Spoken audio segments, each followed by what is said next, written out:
Loué soit Jésus-Christ, sa paix soit avec vous. Je vais vous montrer pourquoi la réincarnation n'est pas possible. La théorie de la réincarnation repose sur une mauvaise intelligence de ce qu'est l'âme.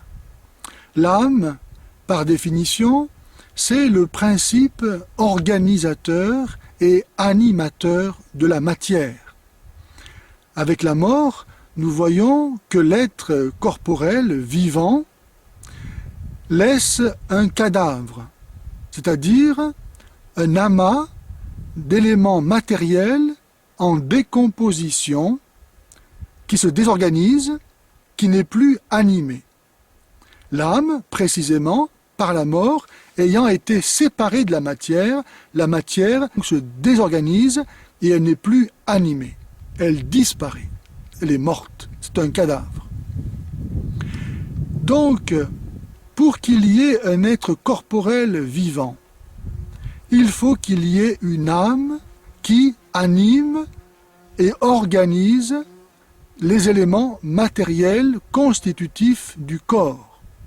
Ce qui veut dire qu'il n'y a pas de corps vivant sans qu'il y ait une âme.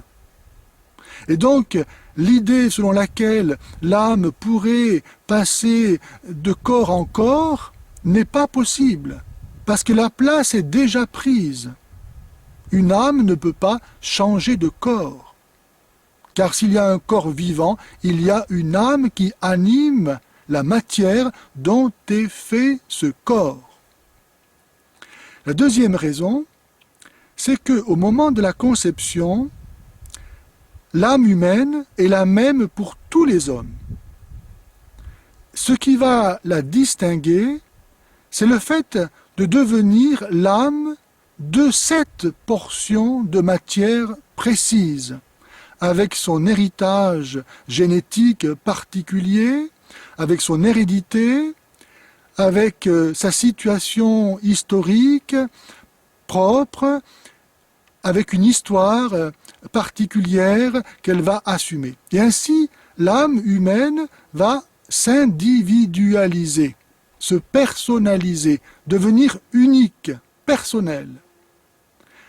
Moi, aujourd'hui, je ne suis plus le même que lorsque j'avais 6 mois. Mon âme ne peut pas être celle d'un nourrisson. Je suis un homme, j'ai 50 ans, et qui plus est, je suis prêtre. Mon âme est celle d'un homme de 50 ans qui est prêtre.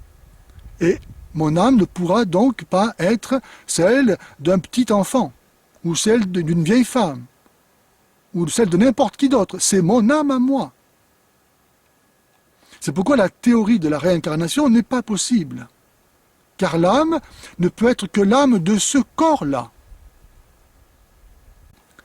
Troisième raison, c'est que la théorie de la réincarnation enseigne que l'âme, suite à une série de réincarnations successives, est destinée à se purifier de ses mauvais karmas passés, de sorte que, en menant une vie chaque fois meilleure, elle arrive à ne plus se réincarner pour enfin accéder à l'état parfait de béatitude et d'union avec le grand tout dans le nirvana. Et donc, selon cette théorie, il devrait y avoir de moins en moins d'âmes sur la terre. Or, c'est le contraire qui se passe. Il y en a de plus en plus. Et nous voyons donc que les faits contredisent d'une façon évidente la théorie de la réincarnation, qui est fausse donc. Que le Seigneur Jésus, vrai Dieu et vrai homme, venu nous donner le salut, vous donne par son esprit la connaissance en lui de la vérité et de Dieu et de l'homme.